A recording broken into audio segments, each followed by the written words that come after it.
Okay, just before we start, or as we start, I want to once again thank Sandy Welkis and Kenny Wintman, who are sponsoring today's shir in Yortzeit, observing Yortzeit for their mother. They sponsored for their father on Thursday. Their parents passed away 4 days apart. Today is the 24th Yortzeit of their mother, Sarah Bluma, but Kalman Mordechai HaKohen. So we want to wish the family good memories, long life, and the Neshama should have an aliyah, and we should come together for happy occasions. So thank you very much. Okay, Naomi, now we can get started. I think the official title is the Basiakov post-Holocaust, the recreation of Basiakov, I guess, on these shores. Vakasha, thank you. So what, not actually on these shores, I'm talking about the DP camps today. My apologies. Since I can't remember, did I dedicate my, is it okay to dedicate a talk that's already been dedicated? You can mention, we didn't talk about you. You also want to add in I want to add in another dedication to my mother, who's turning 100 in about 10 days. Wow. That's worthy of many dedications. Say what? That's worthy of many dedications. Baruch Hashem, so, wow, very nice. So I'm just going to share my screen and go through some basic material about some history about Basiakov during and immediately after the Holocaust. And then I have a text that I thought we could read closely, which is a letter from Bergen-Belsen by a Basiakov teacher named Rifkah Horowitz. But let me go through my slideshow first, and I'll give you some history. I can't figure out what that photo, I think that's Max Weinreich. I don't know what he's doing in my PowerPoint, but I love that photo so much. Let's move on to the next one. So this is a map of some of the DP camps. So there were something like 250,000 people in DP camps around the world after the war, of which I was trying to find firm data. It's very hard to find firm data, but let's say somewhere less than 10% of that group was religious. And of course, it's very hard to say what it meant to be religious after the war. It was certainly less than in 1939. So, the percentage of people who were, let's say, Shomer Shabbos and kosher before the war was certainly higher than that. There was a drop off, let's say, and even among this 8% of people who somehow retained their orthodoxy, it was still very questionable whether people would remain Orthodox. There was just it wasn't the infrastructure to be Orthodox. People lost their faith. People were ripped out of family environments that had kept them Orthodox. So we have here like a very, I'm sorry, when I said Orthodox, what I should have said is affiliated with the Aguda in some way. So 8%. There were other people who were Orthodox who were not affiliated with the Aguda. Something like that is, I read that, I read that statistic for whatever it's worth. I don't know what it means. The largest of these DP camps was Fehrenwald. So what are we talking about with the DP camp? Fehrenwald was a former army base that had been a kind of royal town before that. These are generally pretty nice places to be living. So don't think about a refugee camp now for, I don't know, Syrian refugees in Turkey. These are places in which there were dormitories, there were jobs. They were run by the Americans, the British, the Soviets, etc. You see here the occupied, they were run by the different occupying forces. In Fehrenwald, where my parents met, I've seen maps. I should have brought a map. The streets were all named for American cities and states. So you could live on Vermont Street or Mississippi Street. And this will become relevant in a minute. If you were a married couple, you were guaranteed your own room. Otherwise, people lived in big dormitories. And this was a kind of impetus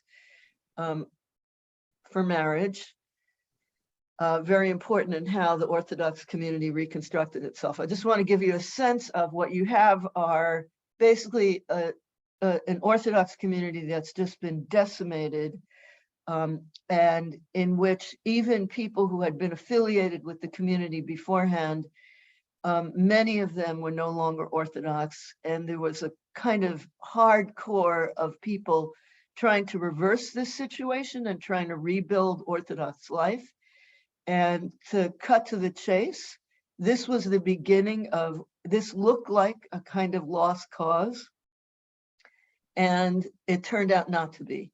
It turned out that many, that the Orthodox world, and surprisingly to many observers, rebuilt itself tremendously after the war. So what we're talking about here in this particular, oh, let me change my slideshow, is just a kind of, how did this happen? How did the Orthodox community, which was devastated, physically, spiritually wrecked, totally out, I don't know, outgunned is the right word, but there were many, you know, the Zionists and many other groups had the Joint Distribution Committee. They had much fewer resources in whatever, in Palestine, the land of Israel. You have, I'm sorry, in the land of Israel and in North America, you have basically small marginal Orthodox communities. So these were not the big communities in the Orthodox world. Those were back in the European heartland. And it was the Orthodox Jews in the land of Israel and the Orthodox Jews in the United States who had to, and Canada, who somehow had to help the devastated survivors of the Holocaust rebuild and attract them to either Palestine or to North America to help rebuild Orthodox life there, where it was impoverished and needed reinforcement. So that's the basic cultural context in which I want to talk about the role of Basiakov in this period. Oh, I think I was going to say Fahrenwald, I think, had around 40,000 people in it as the largest one. There's actually, this map isn't quite big enough to, these are the major camps for Jewish displaced persons. There were also, there was a camp on an island just off of Stockholm. There was a camp in Cyprus. There was a camp in Rhodes. There was a camp in Shanghai. Camps in many other places, Italy, besides this. And this was the kind of the scene of post-war life. So let's just talk about marriage. So the bulk of the people in these DP camps were between the ages of 15 to 29. So this is a very, a largely young, I really should have put some photos of Orthodox marriages because there are plenty of that. But this is a very young population, sort of for obvious reasons. These are the people who somehow managed to survive. They were almost all orphaned. And in the Orthodox world, and basically there's a marriage rush in these DP camps among all sectors, but particularly within the Orthodox world. So the Orthodox world basically figured out that a couple was more likely to stay Orthodox than singles, particularly when the marriages were contracted in a certain way that I'll try to describe. This was generally true in the DP camps for all sectors. So one of the things, there was a kind of mad rush to marry for all kinds of reasons, including the fact that you could get your own room in otherwise very crowded quarters. In the case of Orthodox Jews, the Klosenberger Rebbe, who was one of the who was a Rebbe from Transylvania, a Rav from Transylvania, Klosenberger Rav is what he was, sorry, who was one of the major people trying to organize religious life in Fahrenwald, who actually came to the DP camp because he understood this to be a source of people to rebuild Orthodox life. He came from Romania to Fehrenwald. He actually brought my mother. My mother was on her way to Palestine, and he said, no, you got to come to Fehrenwald. So he brought my mother to Fehrenwald to start a Basiakov there. But in the DP camp, the Orthodox community, whatever the rebbes, the rabbis, the few surviving leaders and activists, were trying to persuade young people to marry each other. The Klosenberger Rebbe raised money to give each couple a $50 cash prize if the woman would agree to cover her hair after marriage. So, and these weddings were a major source of social life and religious family celebratory life, kind of the revival of life in the DP camps. Now, how were marriages contracted in the absence of parents, especially in the Orthodox world, who were in charge of making marriages happen? They were so marriages have to be contracted differently. In Seilsheim was, for instance, a DP camp that was designated for Orthodox girls, and there were no boys there, but activists would go from one camp to another, to the Seilsheim camp and to the other camp, and try to set people up. So, and what were the criteria? The old criteria no longer functioned. So nobody had any money. Nobody had, and yichus seemed like it was no longer a relevant criterion when parents aren't around and people are. So a major criterion was where you came from. So these DP camps basically housed people from all over Eastern Europe and Central Europe, etc. Marriages were often contracted on the basis of similarity in, if you came from the same hometown, that was considered a good enough reason. And I mean, there were also, people were starting out their life journey, and to have somebody at your side. I'll also remind people, if they don't know, that within the Orthodox community, there were many fictitious marriages that were contracted at the beginning of the war, because the Joint Distribution Committee was sending these, providing visas for yeshiva boys and not for Basiakov girls. Basiakov girls, enterprising as they were finding boys and asking them to marry them. The Rashi yeshivas were telling the boys to marry the girls. Boys were often reluctant to do that. They felt that their chances of survival may go down if they were, having to take care of somebody else, take care of a woman. But there were many fictitious marriages that were contracted. Many of these became actual marriages, and the same in the DP camps.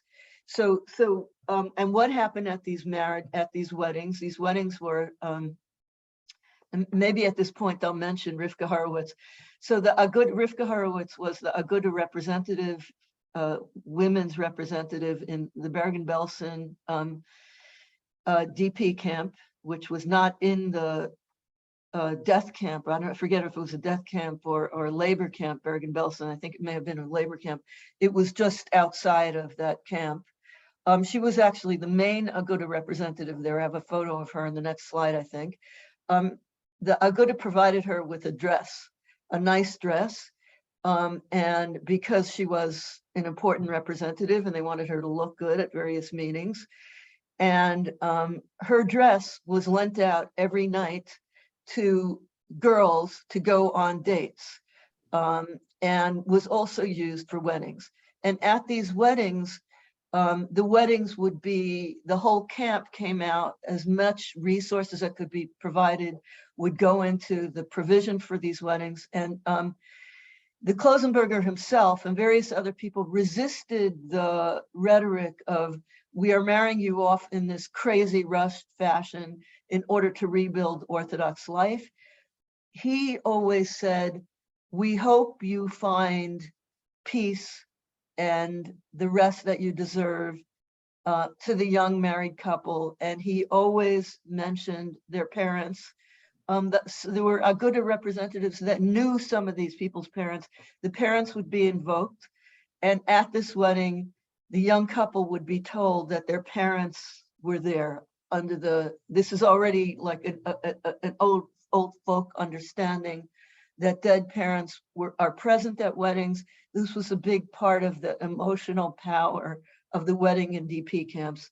And with these weddings, let's call them kind of rushed weddings, but also incredibly meaningful, and people understood that what they were doing was trying to basically refill the ranks of Orthodox Judaism.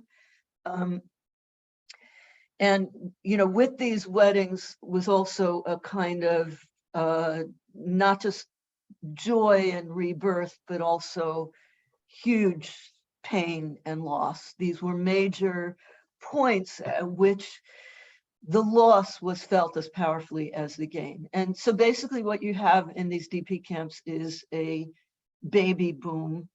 And let me show you some more photographs. And a particular baby boom and marriage boom. So, hundreds of weddings, multiple weddings a night kind of thing,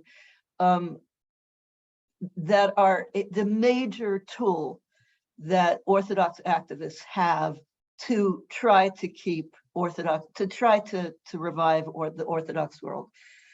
The other tool was also for rebuilding life and creating life for Orthodox girls and women, just in its, let's say, female homosocial variety. And what you see here is the Basiakov and Fahrenwald that my mother started. And my mother is, just to point her out, if you look at the sign and you go up to the top right, two people, my mother has a white collar. So that's my mother. My mother was brought to Fahrenwald in order to. Are you Did sharing? someone say something? Are you sharing your screen? Yes, it's shared. Do you not see this screen? Does anybody No. else see it? I see it fine. Yeah, the screen is. I don't- Okay. I see it. I Okay. see it. So sorry, that's a photo of a photo. I got to get better photos, but there's my mother. As I said, my mother was brought from Romania, away from her plans to move to Palestine. We can also talk about the Zionism of the Orthodox world. It was basically whatever anti-Zionism there was in the Orthodox world seemed to disappear in the DP camps, not through any kind of ideological, intention, but through a kind of emotional, we have to go to the land of Israel after what we've gone to. So there were real rapprochements with Zionists, at least working together in various ways, despite the official anti-Zionism of the Aguda. And the Aguda was overselling what it had accomplished in the land of Israel, but telling people it's now kosher to go to Palestine. We have our environments. So basically, Basiakov, let me just say a little bit about Basiakov. Basiakov was poised to help rebuild life in the DP camps because it already had an organized cadre of trained young people who knew each other from conferences and conventions and summer programs, and were basically indoctrinated to start Basiakovs wherever they went with whatever resources they had. My mother, like other Basiakov teachers, started a Basiakov in the ghetto that she was in. This was done either openly or underground in at least 5 or 6 other ghettos. I'm sure there are many more. My mother's ghetto is not was an open ghetto. There was no wall around it, but it was where the people from the surrounding towns were sent to. And she started a Basiakov there and had 90 girls in her Basiakov in Tordan, Transylvania, which was in the Romanian, it wasn't in Nazi occupied, it was in Romania. And this was, and my mother was sent into the camp to start a Basiakov. In other camps, there were Holocaust survivors who had gone through the camps, which my mother hadn't, who were there in the DP camp because they were in, displaced people, not like my mother, who was sent in by the Aguda or by Klosenberger. who started Basiakos very quickly. So among the first sort of grassroots initiatives was to start Basiakos. It was a way to organize the young girls and women, also a way to arrange marriages. And in these DP camps, despite the fact that Basiakov was really for unmarried women in interwar Poland, as it still is today, in the DP camps, as you'll see, married and unmarried girls and women spend time together. This is one of my favorite photos from the DP camps. This is in the Bad Gastein DP camp. And the reason why I love this photo so much, and as you can see, it's Basiakov l'chuvanecha b'or Hashem. And then down by the table, there's another sign that says Benos. Benos was more the youth movement for working girls. Basiakov was more the school, either for younger girls or for girls studying to be teachers. My mother set up a seminary so that teachers needed to be trained too. My mother created a textbook out of what had been a SS officer's receipt booklet from memory, which is now in the Orthodox Museum in Brooklyn called Amud Eish.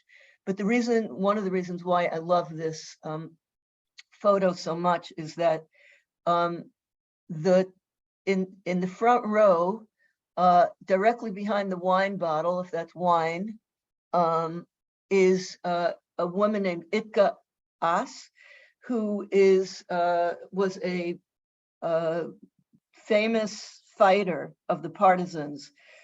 She was in the woods with the Bielski brothers, along with her sister.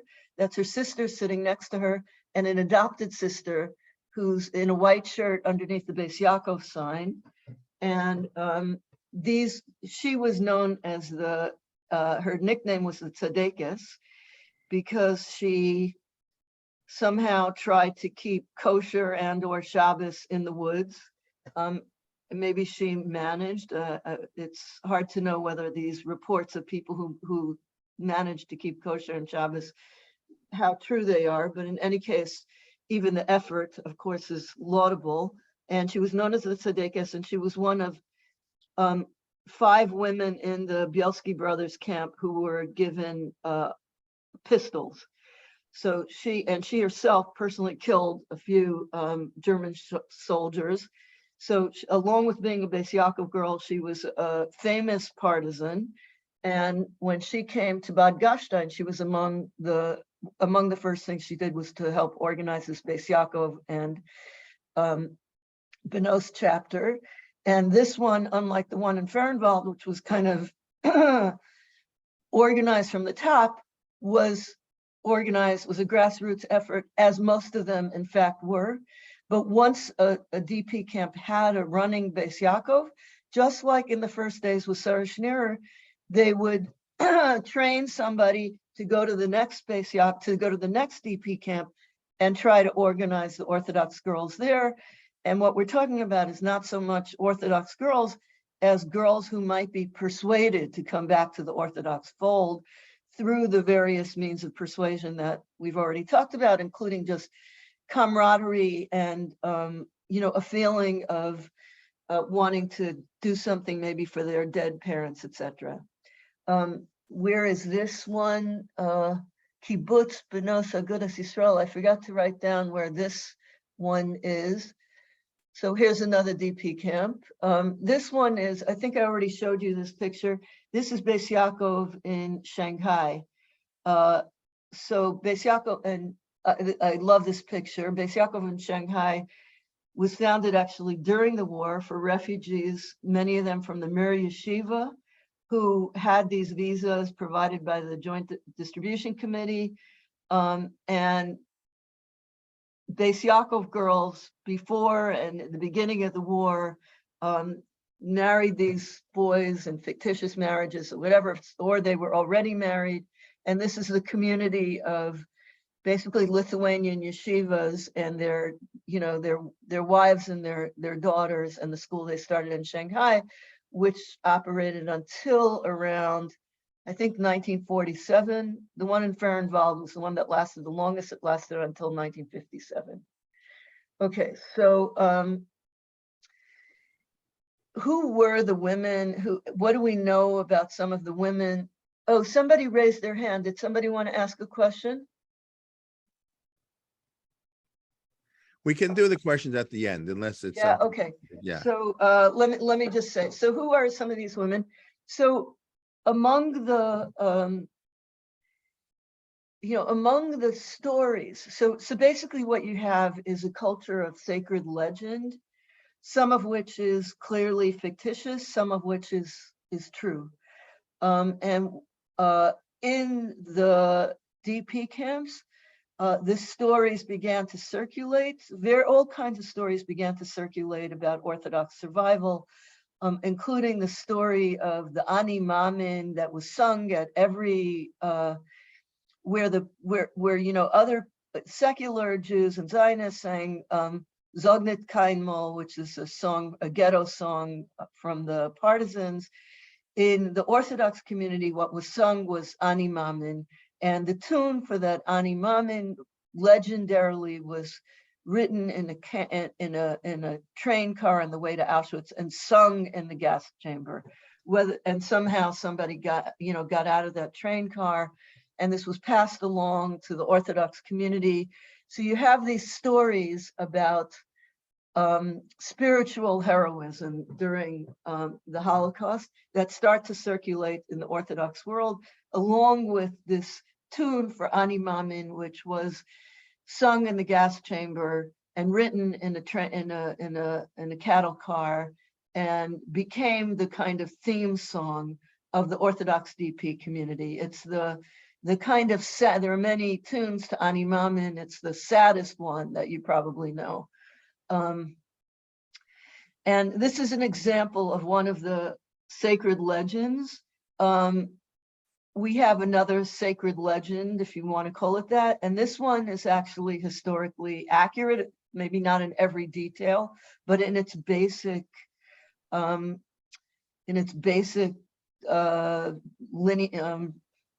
outline. And it's about 10 what's called the Tzenerschaft, 10 Basiakov girls that survived together. They weren't all Basiakov girls, as a matter of fact. One of them was a totally secular girl who just fell in with the group, who was the writer, the Israeli novelist Michal Govrin's mother, and who basically had this photograph of themselves from before the war that somebody smuggled into the camp in a bar of soap, and that somehow survived the war. And this is the photograph. It's been reproduced in many different ways. And among the women in this group are Pearl Banish, who became very important as basically the Orthodox historian of Basiakov and biographer of Sarah Schneerer. Carry Me in Your Heart. And she died at the age of 104 about 5 years ago. She traveled the Orthodox world giving talks about Basiakov, and she was among the group, and she was also the one who wrote To Vanquish the Dragon. She wrote the history of this group. But the woman that I'm focusing on is Rifkah Horowitz, who's the woman in the center of the photo. I'll show you the whole photo in a minute. Who's the one who basically single-handedly, without any institutional support, at least at the beginning from the Aguda, because the Aguda was stretched thin and didn't make it to, as you'll read, didn't make it to Bergen-Belsen immediately. She started a Basiakov in Bergen-Belsen herself on her own. There were actually 2 Basiakovs in Bergen-Belsen, one for Polish girls and one for Hungarian, Transylvanian, Czechoslovakian girls, young women. And then she started Basiakovs in 12 other DP camps. She's the one who was given a dress that she loaned out. She's estimated to have made hundreds, maybe as many as 1,000 matches. And she herself married a man named Leib Pinkosevich, who was affiliated with Aguda. This was a kind of typical DP camp marriage, which closely resembles my parents' DP camp marriage. My parents met in Fehrenwald, as I said. So leading Basiakov teachers marrying leading Aguda activists. In my parents' case, it was a mixed marriage, Hungarian, Polish. So it was different from the usual kind of marriage. It was a kind of Aguda was the link, not the where they came from. But Rifka Horowitz Pinkasevich also made what could be called an elite Aguda marriage, and ended up moving to Antwerp and reviving the Antwerp Basiakov, which had been founded in 1934. And except for a small period during the Holocaust, during the war, the Antwerp Basiakov, as far as I know, is the longest, continuously, the oldest Basiakov in the world. So, and she and her husband were mainstays of this Basiakov after the war, when they made it to Antwerp. She also helped revive Neshei Agudas Yisrael, the women's organization of the Aguda. So here's the photo as it survived. Pearl Banish is on the top right. You can see this is a photo from before the war. So this is a Basiakov photo that made it through the Holocaust, that survived the Holocaust. I mean, other photos survived in different ways, but this is the one that actually spent a few years in Auschwitz. Sha'arim was the Orthodox press. I think it was Harry Goodman in London who was the publisher. I forget, I have to look that up again.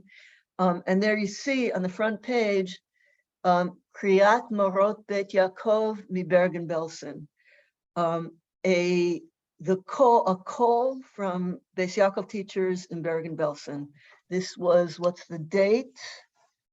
I think 45.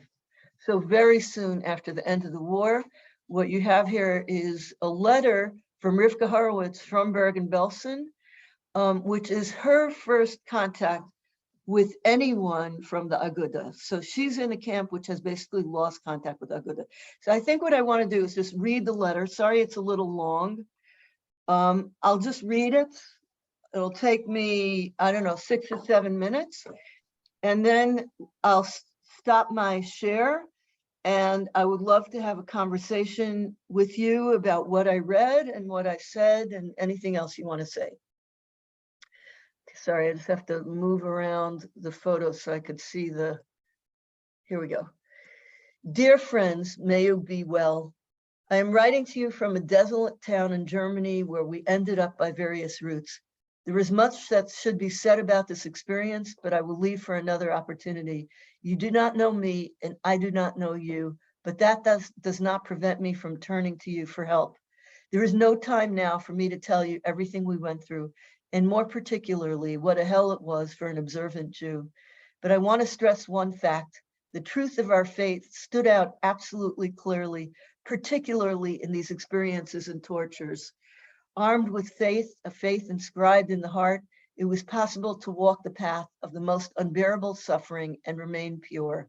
Rather than abandoning the ways of modesty, it was particularly there that religious Jews recognized the value and power of modesty. Rather than trampling on decency and love, there they understood how important these are in life and what life is like without them. It was for that reason that religious Jews, even in the camp, based their lives on different principles. Religious people did not lose their moral compass. Tragically, only a few such people managed to survive. The greatest and best went the fiery way of the ovens. A few survivors were dispersed to various refugee camps. Among these survivors are to be found in Bergen-Belsen a group of members of the Aguda, including some women. A few of the most serious of these women are Basiakov teachers and Benos members from Sanz, we were just talking about Sanz, Krakow, Sanok, and elsewhere. When we were liberated from the camp and first tasted the taste of freedom, we began to search for the world which we had faith that we would find after everything that happened. We had not expected or believed that the war would end the way it did. Was it for this that the Jewish religiosity of Polish Jewry had been destroyed, its world drowned in an ocean of blood, for things to remain exactly the same as before? Were these not the footsteps of the Messiah? It is difficult, after living the way we did, to face the ordinary world of before. It is at this threshold that we now stand. Unfortunately, no one among the individuals assigned to our care can help this kind of survivor. We were assigned to the supervision of an English rabbi, a secular Zionist. It was because of him that we were transferred to a different place within a month. No one shared with us the purpose of this move, but its effect was to isolate us from the rest of our community. After the British occupiers arrived, we were put in the well-known death camp Bergen-Belsen, from which we were first moved to Bergen and then to Lingen. The rabbi wanted to turn our group into a secular Zionist kibbutz.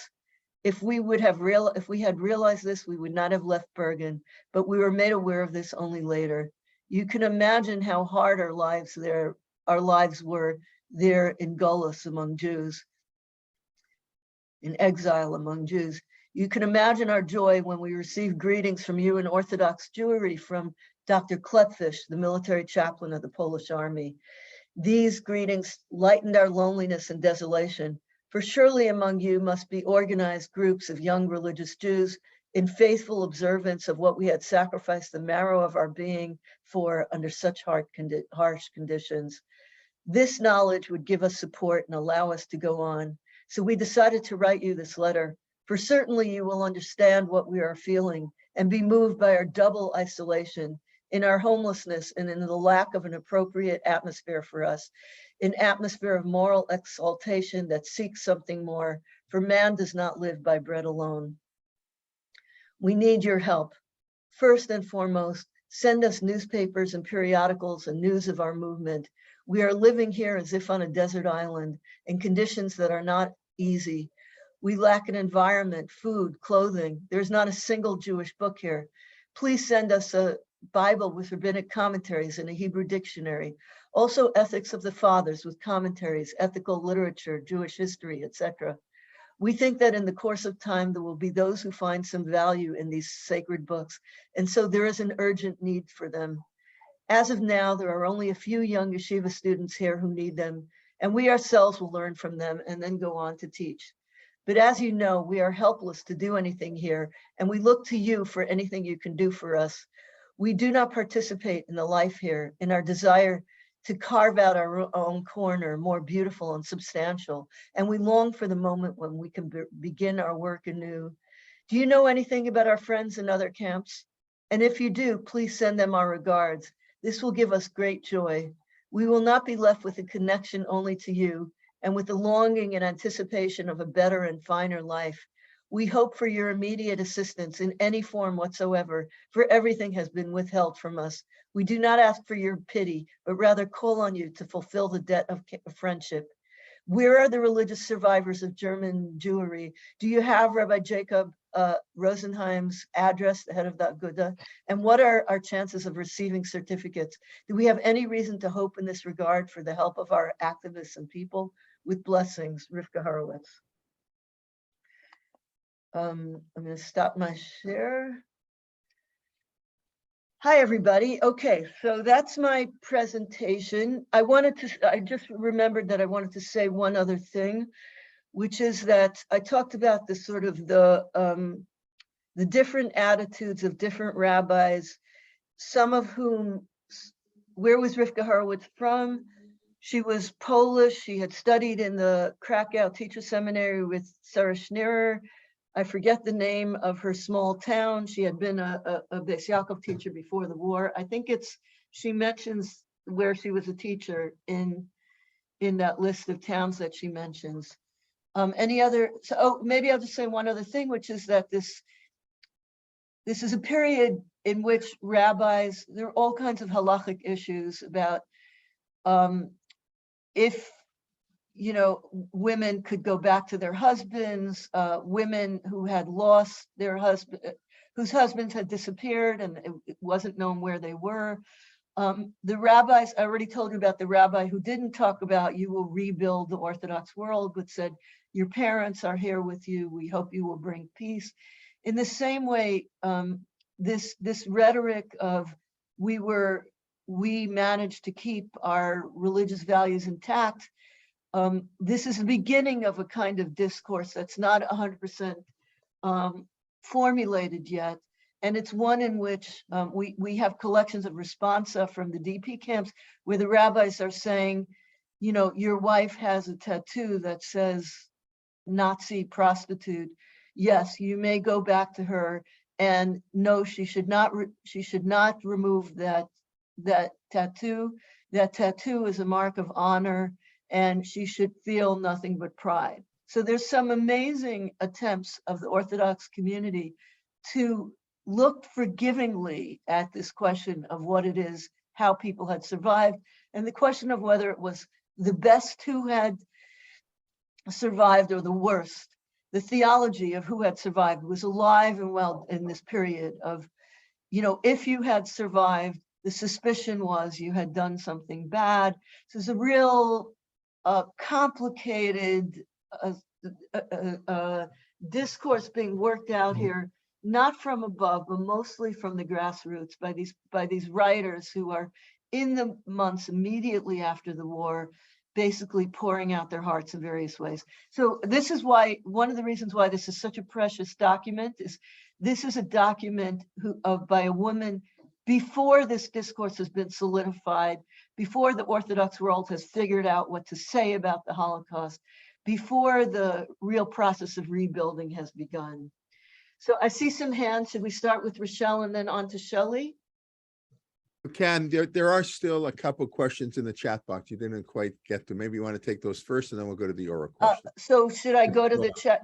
Would you Yeah. mind fielding those and just telling them? No, to many please? feel this. Yes, okay. Not all people in D camp were Jewish. Okay, I think that's fine. I think that's more a statement. The total number of non-Jewish DPs well exceeded that. Okay, unless you want to comment. Somebody says the Wait, Klosenberger. the total number of non-Jewish Jews in the DP camps exceeded the Jewish? That's Or what somebody is claiming. I don't know. Maybe if I don't have the numbers, but I didn't know that either. So as I said, it's very hard to find statistics or whatever I said, do your own research. okay. Somebody's claiming that Klosenberger was indeed the Rebbe. The Rebbe was the official chief rabbi of Klosenberg, and that was Rabbi Glasner. I wonder, is that the Glasners of the descendants of the Chatam Sofer? I presume you mean by that Glasners. So the Rav of Klosenberg was.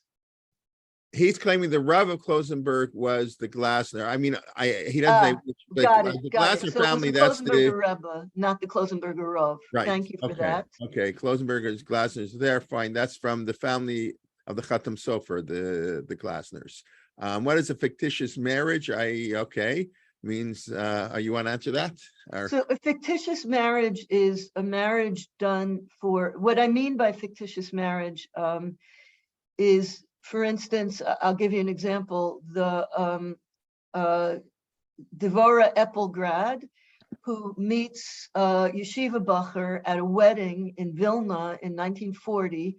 She's at the wedding to sell the Basiakov journal, but she's also looking for a yeshiva boy who can save her life with one of these, I think it's 1940, who can save her life, who has one of these visas, and she knows that there's yeshiva Bacherim.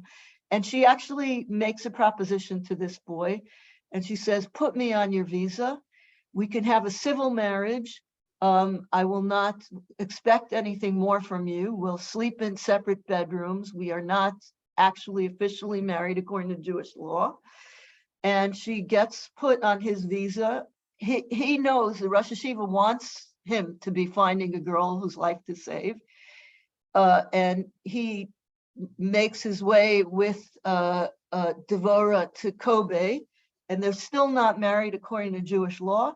And somewhere on this trip, they get married. I don't know if you could say they fall in love or whatever, but it becomes a Jewish marriage, a real Jewish marriage. They had many grandchildren. They lived together for many, many years.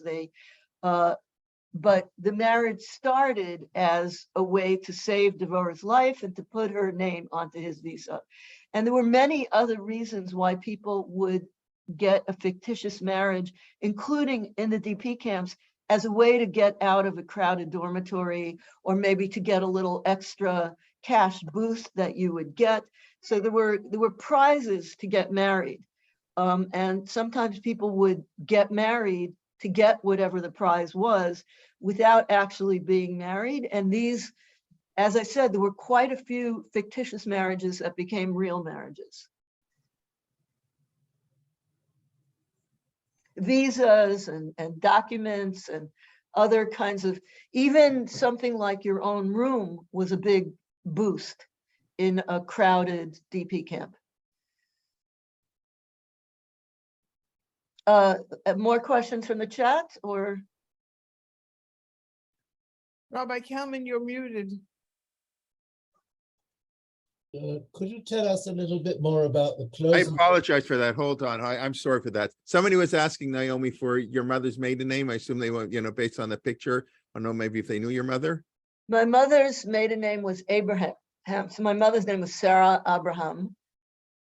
And her father was the Aguda representative for Transylvania, 150 around little communities around Transylvania. So as I was saying, my mother came from what could be called Aguda royalty. I mean, and so did my father, but in my father's case, it was more of a self-made kind of thing. He himself was the first Agudas in his family, working for the Aguda in Poland.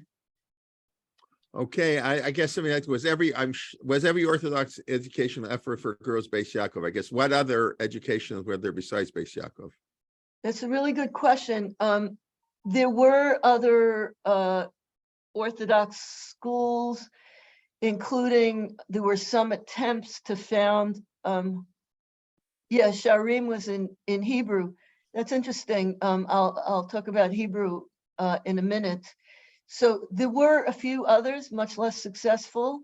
Whether there were, and the range would be something like a Mizrahi school. Those are the Yavne schools. So were there Yavne schools? There were also, there may have been Hasidic schools. There may have been Bais Rifkah, Lubavitch was starting. I don't know very much about it, but those are the possibilities. In the Basiakov school, and it's interesting that you're talking about Hebrew, because one of the differences between the Basiakov and the DP camps and the Basiakov before the war is that the Basiakov before the war sometimes had instruction in German because a lot of the teachers came from Germany. That letter from Rifkah Horowitz asks, where are the German Jews, right? They always came to our help. Rosenheim, first of all, they have the money, they have the professionalism, we need them now. So after the war, there was a basic understanding that no Basiakov would have any German instruction. As a matter of fact, German was a kind of language that was no longer welcome in the Orthodox or in the survivor community. And you have a much greater problem of girls coming from all over Eastern Europe, and including from Hungary, where many Hungarian, I'm sorry, my dog is like crying. Did somebody take the care of the dog, Ezra? She's like, wants, I don't know what she wants.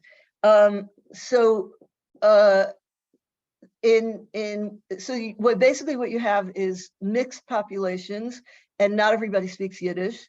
And there was a kind of concerted effort, and there were many people who wanted to go to the land of Israel. There's a concerted effort to speak Hebrew and to teach Hebrew.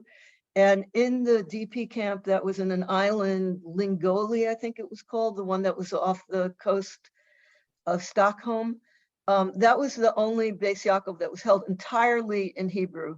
But there was a real push to teach Hebrew. My mother didn't know any Yiddish before. My mother's native language was Hungarian, which was common for Jews in Transylvania, even very Orthodox Jews.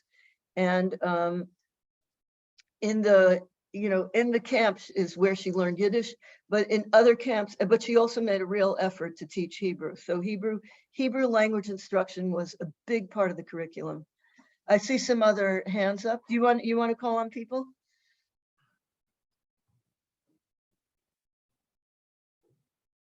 Jay, you're muted. I'm sorry. I just like to mute myself in between in case there's noises. That's a good lesson for everybody. It's always good to mute You yourself. also have a crying dog there? No, I don't have dogs here, but what can I tell you? Okay, we'll start. Okay, Shelley, then Reshi, Rochelle, and Yocheved. We'll go like that. Okay, I was very sad by that letter that you wrote from Rifkah Horowitz, because it seems like Jews blaming other Jews.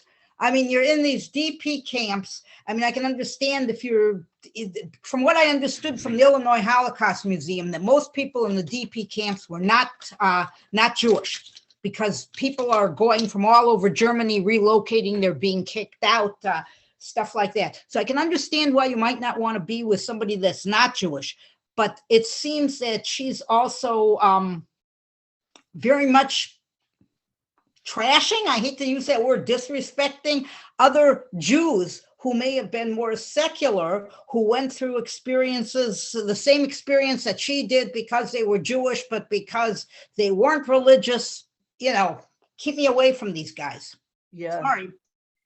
I mean, it's funny how, I mean, I think some of you know that I'm not Orthodox myself, but I do suddenly get defensive. It's funny how I identify so much with this community just as a scholar and having been in it.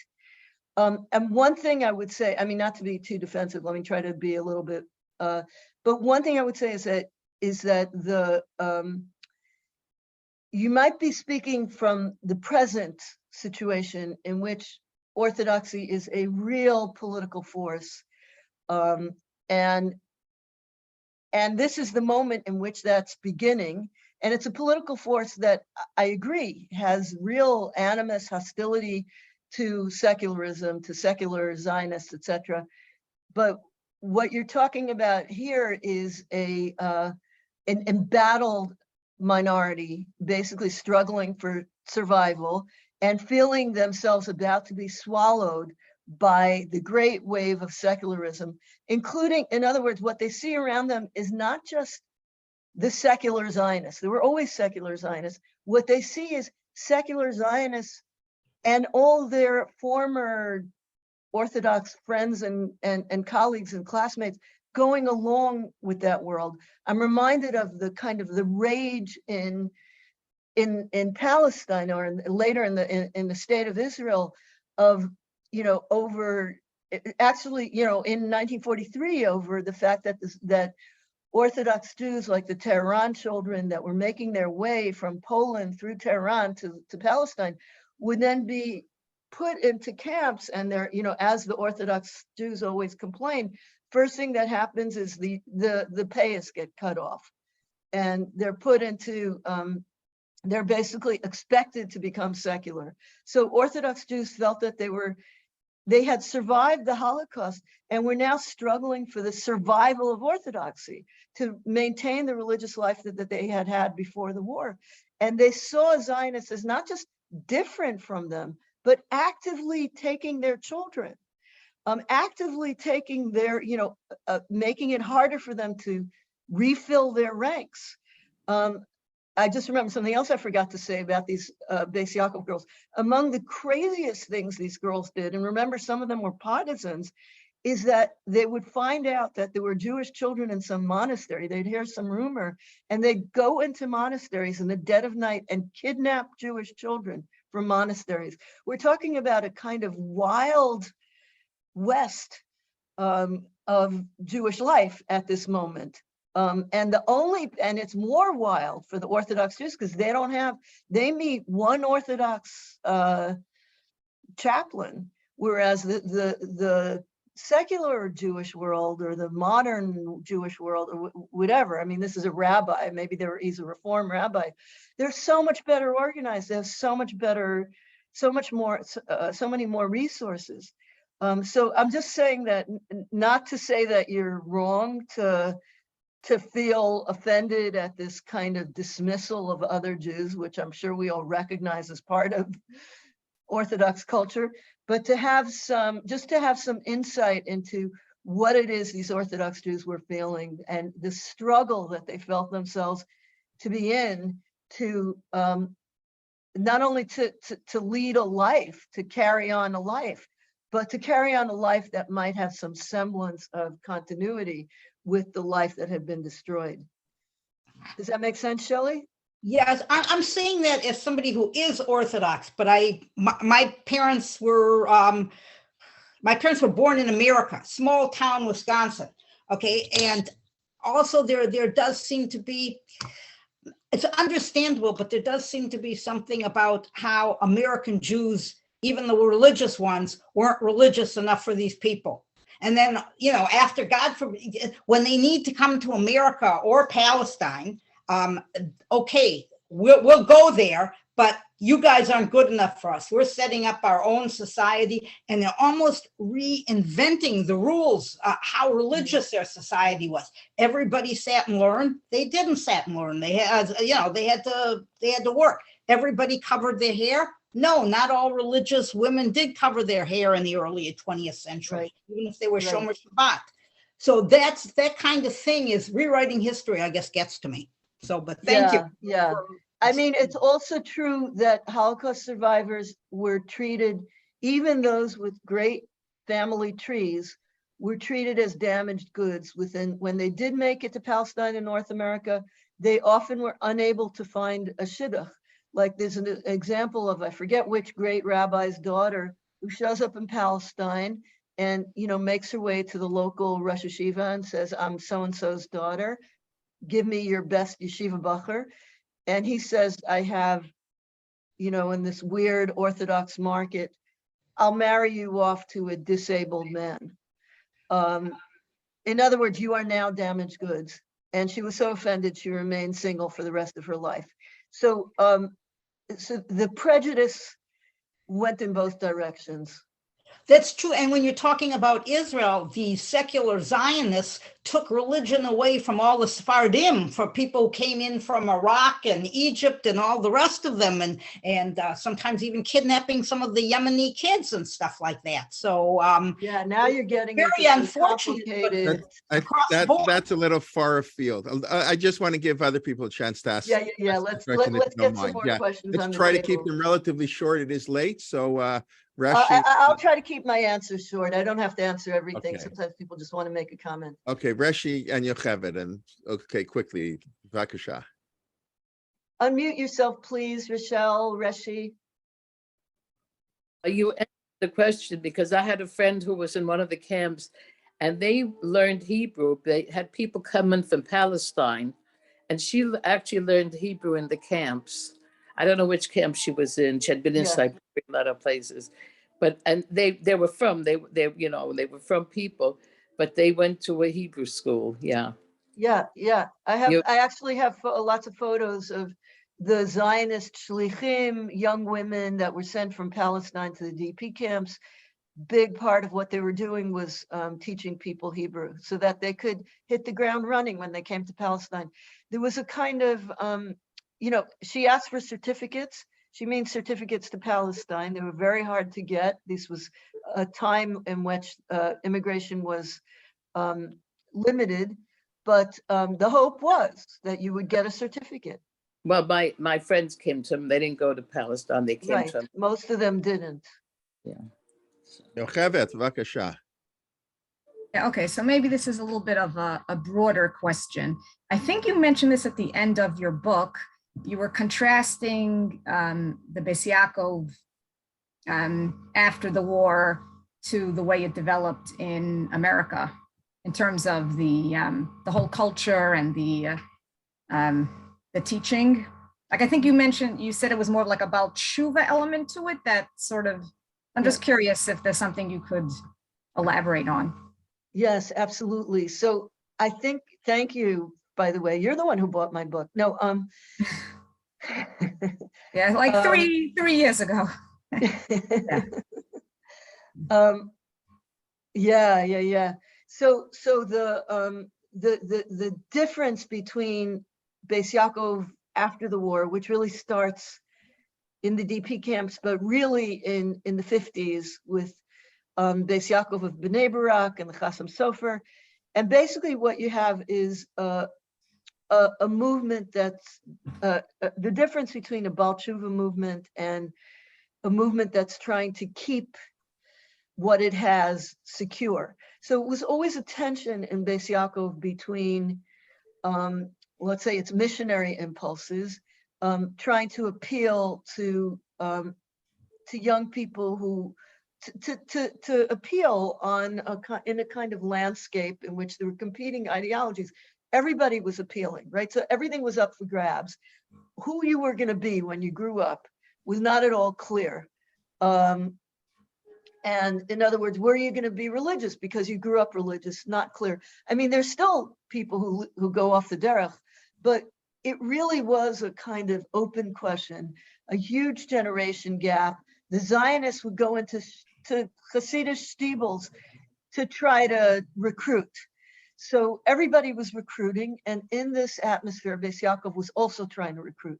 So it was like an extreme Baal Tshuva movement, not the kind of Baal Tshuva movement that was in North America in the 60s and the 70s, where you're looking for people who grew up in assimilated homes to try to bring them back, quote unquote, bring them back to Orthodoxy.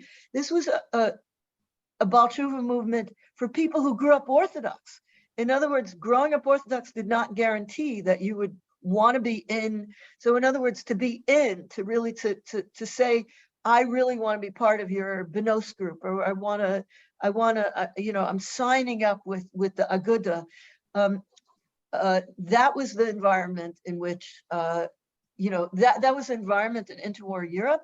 And it was also the environment in the DP camps. They were actively trying to recruit people.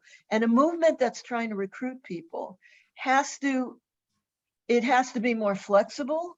In other words, you can't say, come to my lovely Shabbos dinner and I'm going to measure how long your skirt is or how long your sleeves are, which, as we know, is perfectly acceptable practice in Basiakov today. So Basiakov today is now a different kind of environment because it's trying to keep people in as opposed to attract people from the outside. So the way in which you make your message appealing or not, the means by which you try to grow your ranks or try to stop, what's the word I'm looking for, you know, to stop people from leaving. Those are different kinds of things. Basiakov now, if there are Basiakovs where if your family has a TV, you can get kicked out of Basiakov. It's not exactly a forgiving atmosphere. And that's in Lakewood. But let's say somebody opens up a Basiakov in Wisconsin, they're not going to have that rule there to begin with. They're looking to build a movement. So these are the kinds of differences in how it is that Basiakov went from being bending over backwards to appeal, being totally forgiving of your level of orthodoxy, how it went from that to almost the opposite in 10 years is a very complicated story involving the Chazon Ish and centered around Bnei Barak. And we're going to leave that story for now, but it's an interesting story. Thank Okay, you very much. I'm sorry, one other quick question. Bakasha. Yeah, okay, so you mentioned that your father wrote a history of the Basiakov. Yeah. Just one, that was in Polish, right? It's not available. Yeah. in Hebrew. Yeah. I'm just wondering what aspect of Basiakov, was it before the war? Was it during the war? Because I know he was in Warsaw during the war and Rabbi Orlean was still running. So I'm just wondering if is it ever going to be translated or is there anything you can share? Oh, thank you so much for asking. My father's, it was in 1936. It was published. It's called The Renaissance of the Jewish Woman. And it's a kind of odd, I think it was, I'm not 100% sure, but if I'm right, after Sarah Schneer died, the Basiakov press announced that it was commissioning a biography of Sarah Schneer. And there were two books that came out. One was a kind of children's book in Yiddish called The Mama's Tzava'ah, The Mother's Will, which is a kind of almost Hasidic book about Sarah Schneer by the publisher of the Basiakov Press. And then there was my father's book in Polish, which is more of a broad history of Basiakov. So exactly which one was meant, whether they commissioned it from my father or from Gershom Friedenson or both, I don't know. It's an interesting historical document, in part because it has a real feminist flavor, which is the kind of thing that sort of disappeared from Basiakov after the war. This feminist rhetoric, it was no longer so kosher. But it also seems to be almost like a brochure. It has like about 30 letters of approbation from rabbis, but also from secular Jews and also from non-Jews. So it seems to be I'm not even entirely sure how to think about it as a genre. But in terms of, and there's definitely important historical information that I got out of it. But I don't know very much about it because I wasn't interested in Basiakov while my father was alive, a real lost opportunity. All right, thank you very much. Thank you for that, Naomi. We look forward to learning with you in the future. Next week, Gabriella Lixko, if I'm pronouncing that right, I hope. Should I give a little plug for Gabriella? I was going to, but since you know her better than I, you should give the plug. So Gabriella is a very interesting person. She's getting her PhD, I think, at Ben Gurion University. She's from Hungary, but she's been living in Israel. Anyway, she is knows more about the Hasidic world. She's more of a Hasidism historian than anyone else. I mean, she basically has just made it her life's project. She's also a tour guide. She travels all around the world to study Hasidism, has talked to many contemporary Hasidim, has done tons of oral history. And every other week, she has something called Polish Tish, which is a kind of online talk about Hasidism party. We're featuring a different Hasidic group every time. Oh, there she is. Oh, Gabriella. Hello. Hello, everyone. I didn't realize you were here. Hello. Why don't you say something? I am. Of course I am. Thank you so much for your Did I fascinating misrepresent you? lecture. Okay. All I right. hope I didn't misrepresent you. Say something to the group. Thank you so much for the amazing words that you told.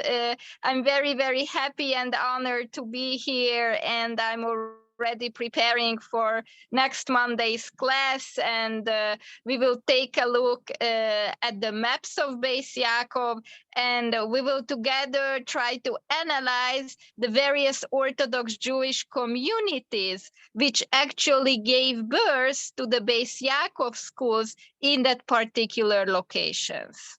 And I will be there because I need to hear you. Thank But also you. it'll be recorded. I'm actually going to be on a plane next Monday during the class, so I won't be here. But So much. you know, And that afterwards, your mother, it was just so amazing also that you said that your mother organized the Basiakov school in the open ghetto of the city of Torda in Transylvania. And actually it's not in the map because it was a ghetto school. But I would love to talk about these schools in the ghettos as well. For example, there were Basiakov schools in the Warsaw ghetto as well. And also, as we learned today, in Torda in Transylvania. And it will be really fascinating where we can see like a huge percentage of Basiakov schools, and in other places of Eastern Europe where there is a real considerable amount of number of Orthodox Jews, sometimes you can barely see schools, or the schools were really in the grassroots and in the middle of to be founded, like in Hungary. Yeah. okay. Right. We could talk about that, but Gabriella, you and I should probably have a conversation offline about that. Absolutely. Yeah, Absolutely. Okay, thank you. Okay, then we'll look forward to next week. Like I say, I won't be able to be here. Please God, I'll be traveling. Our son is getting married in a couple of weeks in Denver, so we're off to Denver. Wow, Oh, wow, Mazel tov. That's Rabbi that's Kelman, and nice seeing all you beautiful people. Thank you. Thank you. The next Yeah. class for Torah Motions on Wednesday. Marty Election missed last week. He's back this week at 11. Dr. Sokolow is back on Thursday morning. The Parshir this week, Thursday night. The Siddur Shir, all our regular Shirim. So we look forward to seeing you. Of course, a cute comment when you talked on television sets, living in Toronto. I mean, when the Bais Yaakov, the main Bais Yaakov in Toronto, and people probably know better than I, when they banned, televisions 20 years ago, whenever it was that they, you couldn't get into the school if you had alternative. So I'll say two things. So a second Bais Yaakov opened up in Toronto, and they Sure. got nicknamed the Bais Yaakov for parents who have television sets. If you wanted a TV, Wow.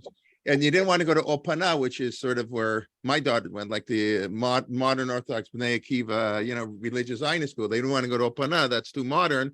They wanted Bais Yaakov, but they also wanted a television set. So that was really a second Bais Yaakov opened up. I also know, very fascinating, really for another time, and that's why this after the shir when everybody left, whatever. There were Rabbanim in the city who paskind halacha l'maisa that you could lie. And you could buy, like if they asked you on the application, do you have a TV? And you did, you could lie to get in because, it was more important to get in, even if you lie, and then I will tell you, my roommate, this is from in New York, went to buy a TV, and the owner of the store, it must have been in Borough Park, he asked him, is it okay if I put the TV in an air conditioning box?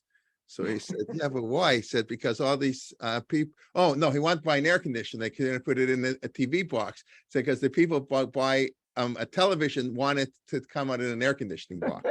So, that's the world we live in. Okay, enough. Everybody can ignore that stuff. But it is interesting how the transition and how television, and not television, that's not television, the internet. This is, the internet is now the number one.